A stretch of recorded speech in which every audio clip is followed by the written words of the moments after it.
Thank you for tuning in to the Teach for America Greater New Orleans Transformation podcast brought to you by Entergy. This is a storytelling series that is celebrating 30 years of leadership in education in the Greater New Orleans region.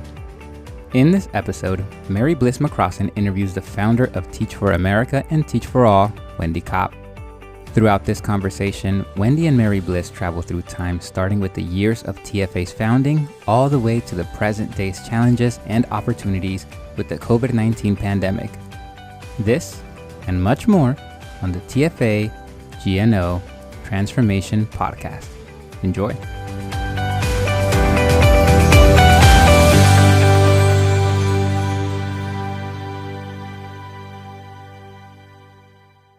Hello and welcome to the TFA GNO Transformation Podcast, part of the storytelling series celebrating Teach for America's 30th anniversary in Greater New Orleans. I am your host, Mary Bliss McCrossen, and I am thrilled to have you join us today for this special opportunity to talk with the founder of Teach for America, Wendy Kopp. If you work in education, then you probably have heard about Wendy and the organization she started as part of her senior thesis at Princeton in 1989. Wendy founded Teach for America to marshal the energy of her generation against educational inequity in the United States. Today, more than 5,400 Teach for America core members, who are a diverse collective of outstanding recent college graduates and professionals of all academic disciplines, are in the midst of their 2-year teaching commitments in over 50 urban and rural regions. Teach for America has proven to be an unparalleled source of long-term leadership for expanding opportunity for children. After leading Teach for America's growth and development for 24 years, in 2013, Wendy transitioned out of her role of CEO. She is currently CEO and co-founder of Teach for All, a global network of independent organizations that are cultivating their nation's promising future leaders to ensure their most marginalized children have the chance to fulfill their true potential. Wendy led the development of Teach for All to be responsive to the initiative of inspiring social entrepreneurs around the world who are determined to adapt this approach in their own countries. Currently, the Teach for All network is comprised of partner organizations in 59 countries on 6 continents, including its founding partners, Teach for America and the UK's Teach First. So welcome, Wendy. We are so glad to have you join us today. Well, thank you so much for having me. I'm looking forward. We're so grateful for your leadership, not only for the work you've done for schools and cities across the country with Teach for America, but also because you've been able to scale what you've learned over the past 30 years into a global force for equity and excellence in education across the world. And because this is a storytelling series exploring the past 30 years of impact for Teach for America, and every great story starts with a moment when the storyteller is moved to take action or make a strong choice, let's start the conversation by exploring what inspired you to launch Teach for America in the first place. Was there a moment or moments of inspiration for you that started this journey?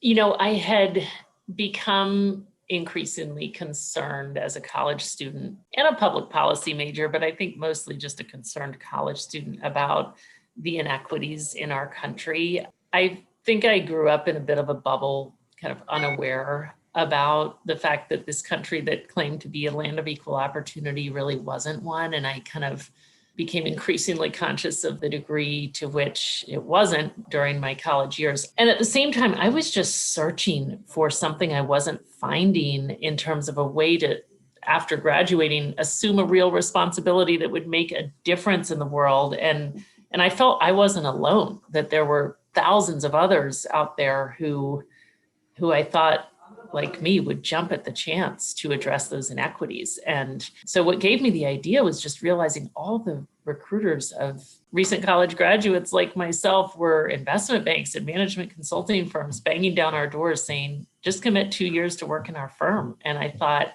how powerful would it be if we were being recruited as aggressively to teach in low-income communities across our country? And from the minute I thought of it, became obsessed, like with the immediate impact that would have and with how that would reshape the priorities of our generation, because those first 2 years out of college are very influential. So anyway, that was really where the idea came from. I just thought of it during the fall of my senior year. I needed a thesis topic, decided to pursue it, became all the more obsessed. And that was sort of how it all started.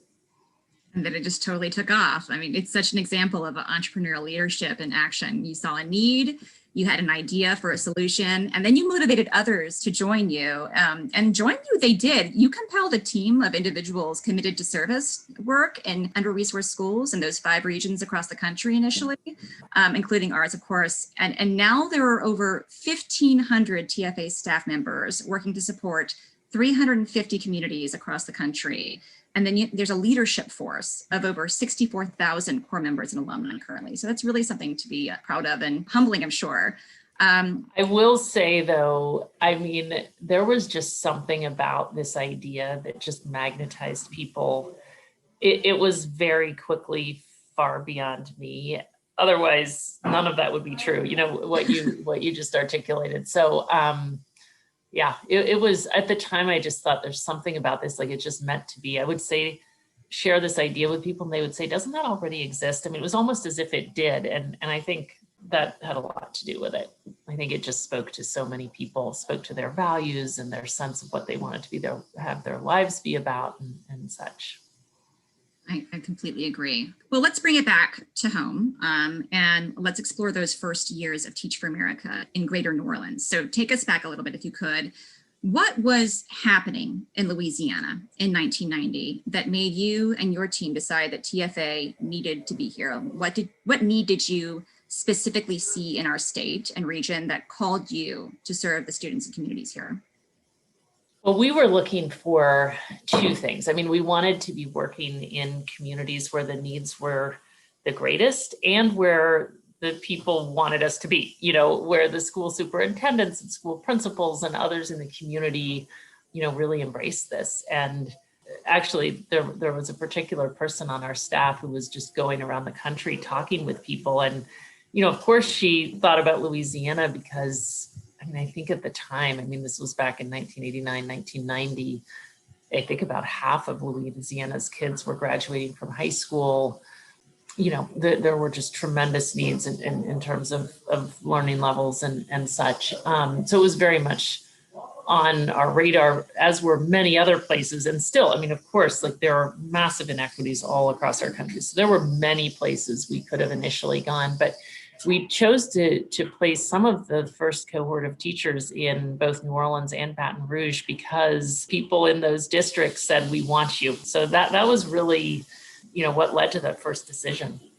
Yeah, we have a culture and a history in our region that is so rich and so complex. And we know that it's so important for our core members to really immerse themselves in their communities, which I'm sure you all had to grapple with coming into Baton Rouge and New Orleans in those first few years. So we can assume that coming into a new community, as you did here in 1990, and trying to find your place in that community as a new organization, it must have been really challenging at that time for TFA, I can imagine.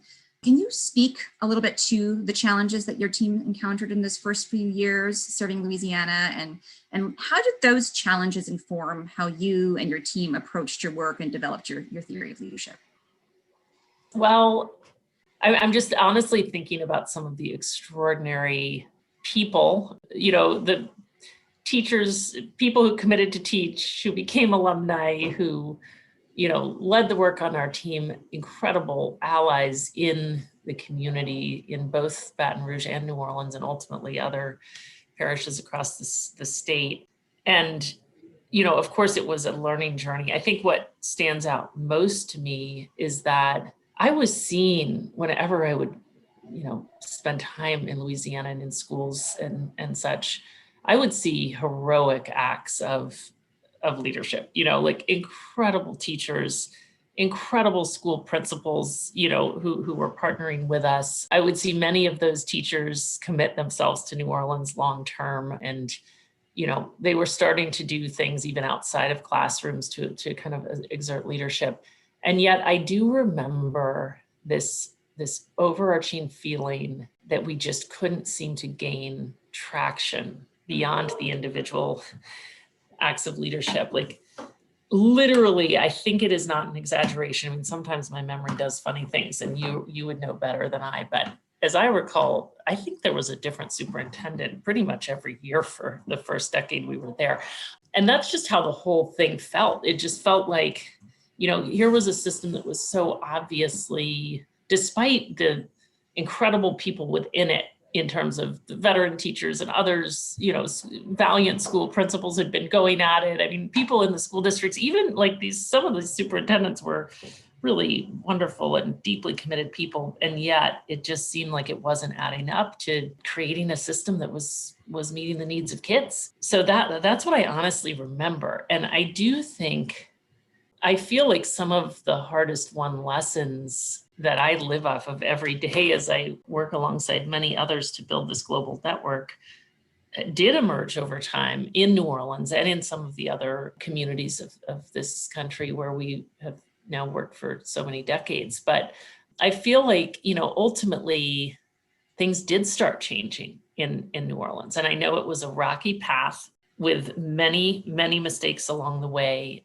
But ultimately, I think we saw what I now call collective leadership, meaning we saw more than a few people working to exert leadership. And we saw increasingly diverse people at every level, from students to students' parents, to other teachers in the system, to school leaders, to people at the system level and policy level. I mean, there was a growing force of that leadership, and ultimately there became enough people kind of just absolutely determined that we needed to see transformational change in that system. And also we saw more and more over time of those people working together. So that's what I saw in New Orleans, like just really struggling, and then ultimately seeing that there was enough collective leadership to actually move the needle for kids in a really significant way.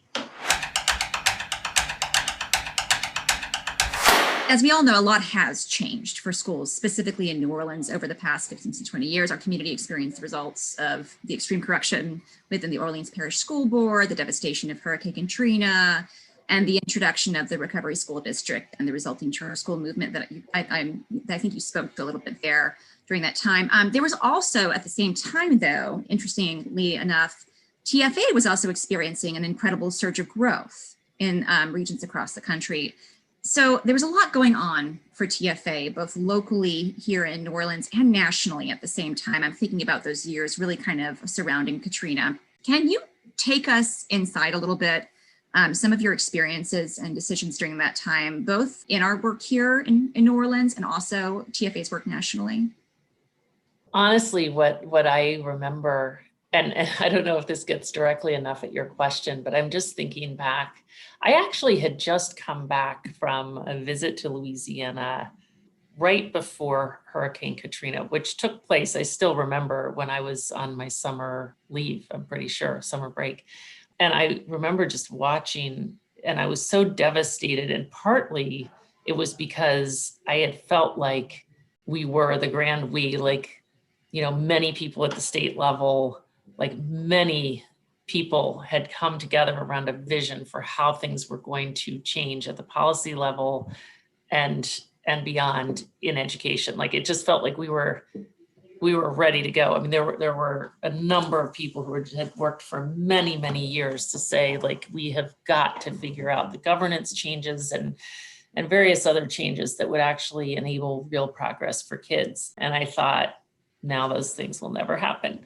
And then I remember just being encouraged to see some of those same people take really, not always popular, but bold steps to actually pursue that change agenda so that the schools could come back stronger ultimately. And I do remember the decision to say, when we got the call from folks who were in and around the work in New Orleans after the hurricane to say, can you send us 500 Corps members? I remember very clearly the decision to say, let's rally and try to see if we can meet the need. But I also remember, and think it was maybe even more important, so many of the people who for 15 years, I mean, we had been placing a steady stream of people in New Orleans, and many of them had never left. Some had left and decided to come back to be part of an effort that would finally ultimately transform the system for kids. And I think about that a lot because I can't tell you how many people have said, well, we're just going to do in X state what they did in New Orleans. And I'm thinking, no.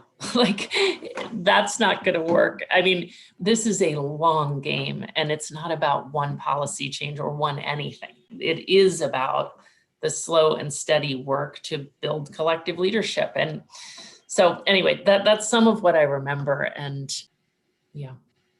I can imagine that that's a very difficult and also kind of very exciting time just to try to see progress in the face of great crisis.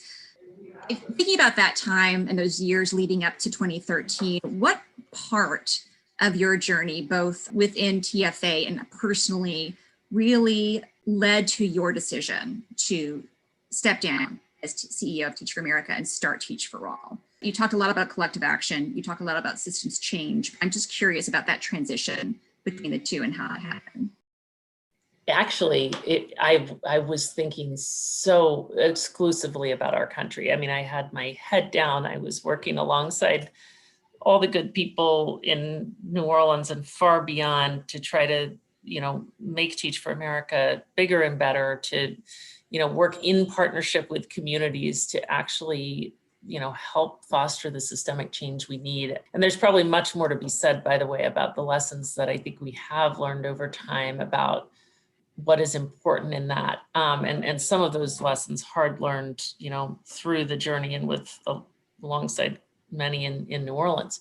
But I was deep in on that. I was not thinking about the rest of the world. It's just that there was something in the water in the rest of the world. I mean, there was a particular year, maybe 15 years ago now, when I heard for the first time ever from people outside of this country, from 13 different countries, from people who said, we really want to see something similar happen in our countries. And they were asking for help. And I was just kind of doing that on the side.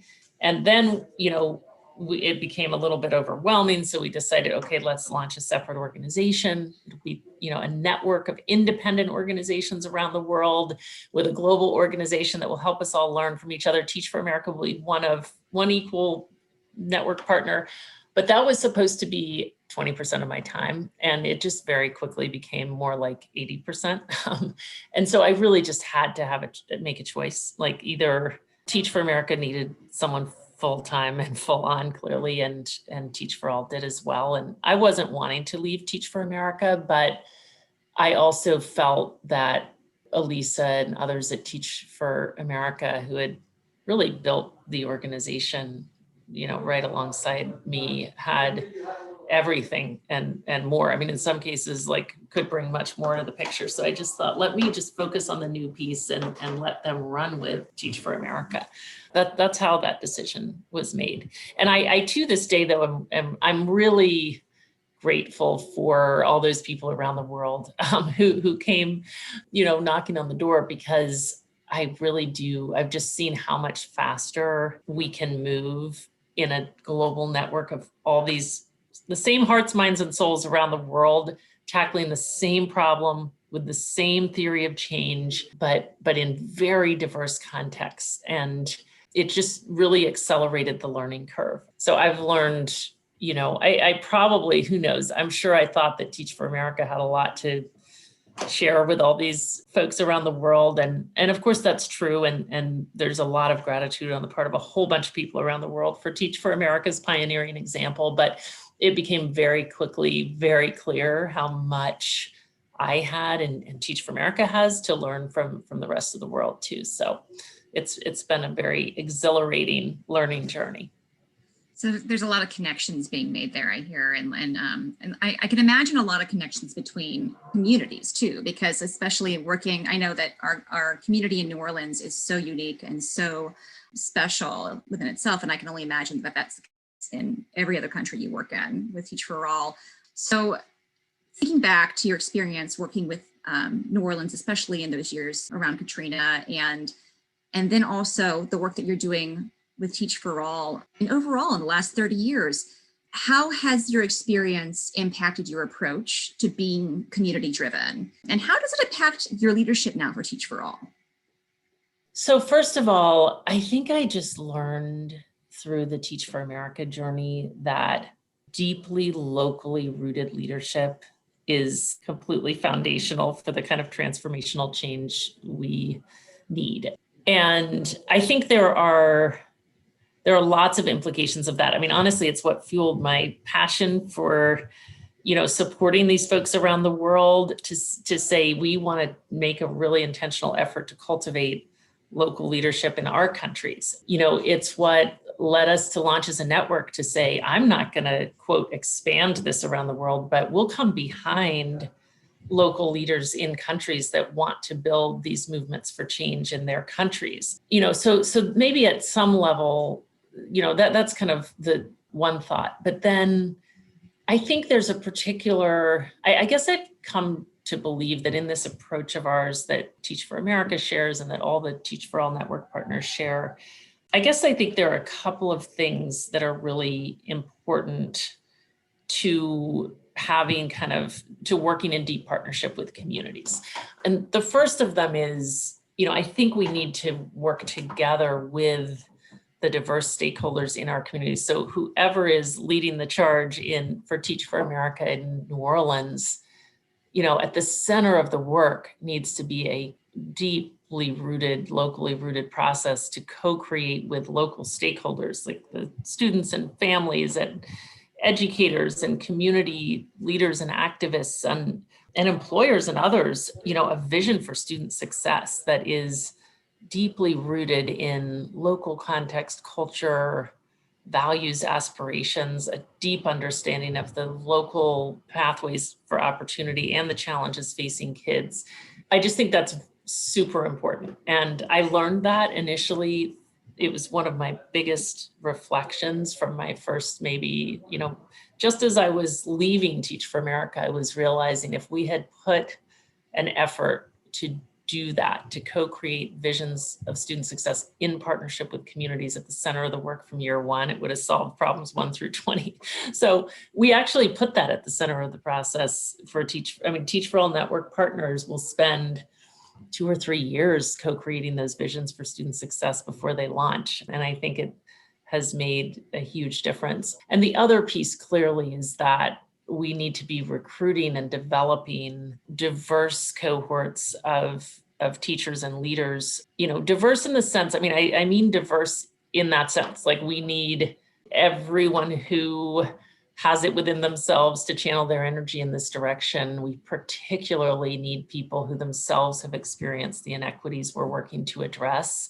So I think, obviously we learned over time how intentional we need to be to recruit truly diverse cohorts, and then to develop all of those folks, the folks with lived experience, so that they're living into the assets they can bring in communities and are leading with their full selves, and folks who haven't experienced those inequities or aren't from the communities, so that they become deeply immersed in local history and culture and context and build trusting relationships in communities. And clearly we bring those sensibilities all across the world and engage deeply in all of those same issues with the network partners as well.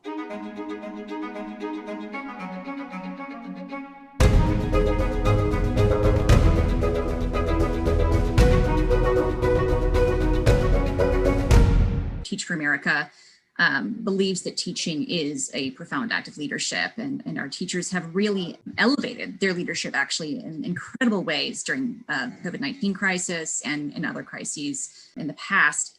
So I'm just curious as to what does the word leadership mean to you now in comparison to what it meant to you in 1990 when you founded Teach for America? I think my conception of leadership has evolved from probably being a pretty individual conception.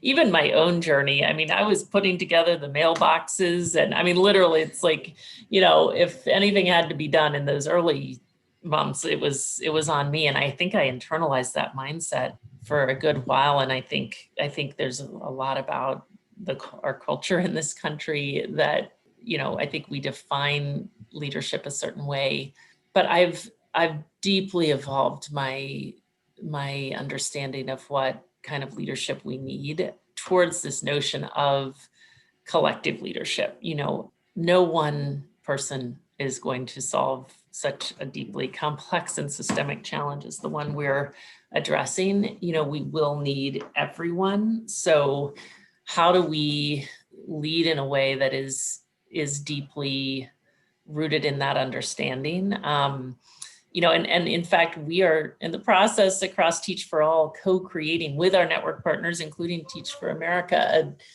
teaching as collective leadership framework, which I think has huge potential to help students develop as the leaders we need so that they can shape the future and tackle the inequities and pursue all of their aspirations for a more just and sustainable and peaceful world. I'm going to bring it back a little bit to the current, the people who are on the ground doing the work every day, the teachers and the education leaders. I'm thinking about the current COVID-19 pandemic that is bringing up some major deja vu for local teachers who experienced the crisis facing schools in the aftermath of Katrina and are now teaching through the trauma and fear that they and their students and communities are experiencing due to this disease. So taking everything together, now that you know what you know, what would you have done differently back then for teachers and in this year if you as you support teachers in this current crisis? It's interesting because I've kind of thought of this parallel. I guess my overarching thought is, on the one hand, we need to center ourselves in the challenges and create and provide the space to care for each other and center well-being. And, I think there's so much amazing work going on across this country and across the world to build social, emotional skills and mental health and such important foundational trauma-infused approaches to help both teachers and students get through this era. And I actually hope and believe that we will come back much more deeply integrating those same approaches into what we come to know as school and education. So on the one hand, I think we have to be present for each other and to the challenges and give each other space to, take care of ourselves and just almost bring more humanity to the picture. But at the same time, I do think we need to be really thinking about the new possibilities in this era now that we have stepped out of the box that we were all living in, the box of traditional education, a system that was created so many, many decades ago when everything was different, our aspirations, the student population, everything. And I think I know it's so hard and every force is going to push us back into the status quo. And I think there really are new possibilities in this era. And so just like a number of people in the wake of Hurricane Katrina said, let's think about the new possibilities. Let's decide that we're going to come back better. I think we need to do the same thing all around the world in the wake of the COVID-19 crisis as well. We're actually in the midst of a real campaign to try to surface what are these new possibilities. And we're finding so many of them. I mean, just the degree to which this era did push everyone over the inertia of leveraging whatever the available technology is to keep kids learning, and the ways in which we've seen that technology actually make teaching and learning easier and more accessible, the ways in which we've seen it actually facilitate some of the pedagogical shifts that I think we've all been working on for a long time, meaning like moving teachers from providing a lot of direct instruction towards being a facilitator of learning, placing more of the ownership for learning in the hands of students. I do think that all of the work to rethink, like, what are we going to focus on with our kids, given that time is shorter, and the rethinking of an elevation of, social emotional learning, thinking very critically about what objectives we're going deep on as part of the academic curriculum. I just think the rethinking of what we're working towards, we need to hold on to that and I would say, actually have big collective discussions about the purpose of education before we go back into it.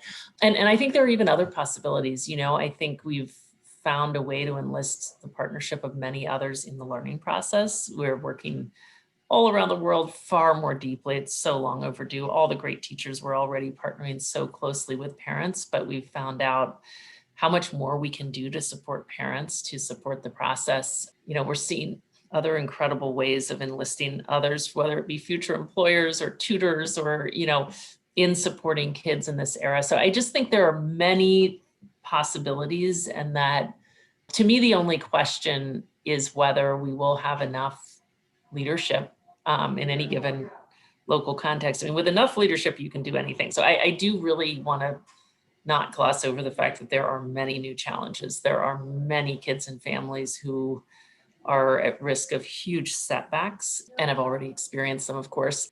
But we can, come back better in a way that enables everyone to thrive more so than they were thriving before, if we have enough leadership. And so I think we need to just decide, to what extent will we prioritize this? And I hope we'll decide to prioritize, because this is our future.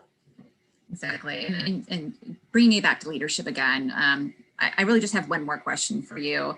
In a way, it's probably the most important question that I'll ask today. We are experiencing, in the midst of this pandemic, a moment of profound change in our country, with millions rallying to support communities who are suffering from the effects of inequitable policies and systems, and calls for accountability for our leaders. And you are the founder of an organization that has become a household name in education and leadership, who now runs a highly impactful global organization. Yet, as a white woman wanting to lead change in communities that didn't look like you must have learned a lot about advocating for equity and leading across lines of difference over the past 3 decades. So, speaking to leadership, what are your thoughts about how people who share your identity could and should be leading? And what would you say to white leaders today during this time of national and global unrest? I think we do need to recognize that ultimately, to tackle inequities, we need to be led by the people who've experienced the inequities. That is the path to moving further, faster. It's the only path to true equity. At the same time, I think we cannot, as white people of privilege, be bystanders. This work needs all of us. And I think we can hold both of those truths. How do we, on the one hand, decenter ourselves, while on the other hand, contributing all that we can? And I think as long as we're coming to the work asking that question all the time, we'll find our way to the answers. All of us, need to just constantly build our consciousness around history and inequity, and unpack our unconscious biases about where change needs to come from. I think we also need to invest in the people who have experienced inequities and make a huge priority of advancing their leadership. And finally, I would just say relationships are at the core of everything. I mean, if anything, that's probably, that's just so foundational, is just really building deep relationships over time in communities. Thanks for your thoughts and your insights there. Do you have any final things you want to share? I mean, maybe the last thing I would just say, it is really inspiring, actually, to me to think about 3 decades in New Orleans. I know that maybe some people are a little bit exhausted for so many good reasons. This whole journey is exhausting. So many people have put so much into the journey to, address educational inequity in Louisiana and in New Orleans in particular. And I know no one is satisfied with where things are. I do think that if you have the historical perspective of truly where things were in 1990 and still where they were in the year 2000, I hope we'll try to have that historical memory, And I hope we'll keep pushing, because I just think there is no way around the long game. I mean, it's in fact the idea that we could have any one silver bullet and make any progress that holds us back. Like, we try those quick fixes, they don't work, and then we realize we're not getting anywhere. So I think we just need to stay in the long game work. And I hope New Orleans, I know you will. I know you will, because I know so many of the hearts and souls are so deeply committed to the work. We have a vision at Teach for All that by the year 2040, we'll have whole communities in every part of the world showing what's possible. Essentially, that all children can have the education, support, and opportunity to shape a better future for themselves and all of us. And I believe New Orleans can be one of those communities, and that as much as we've already learned from your journey, we'll learn even more in the decade ahead. So I'm just excited to see that, and hope to elevate all the learnings in your journey for the benefit of the rest of the world. Thank you so much. Well, with that, we bring our time together to a close. On behalf of Teach for America Greater New Orleans, I want to thank you so much for your time today, Wendy, and for your leadership and advocacy for kids across the country and the world. You are an inspiration for so many, and we appreciate you sharing your story, reflections, and learnings with us today. Thanks so much, Mary. It's been good to talk. Thank you to our listeners for joining us today for this episode of the Teach for America Greater New Orleans Transformation Podcast, celebrating 30 years of service, solidarity, and solutions. This series has been brought to you by Entergy, who has been a committed partner and supporter for Teach for America for over 20 years.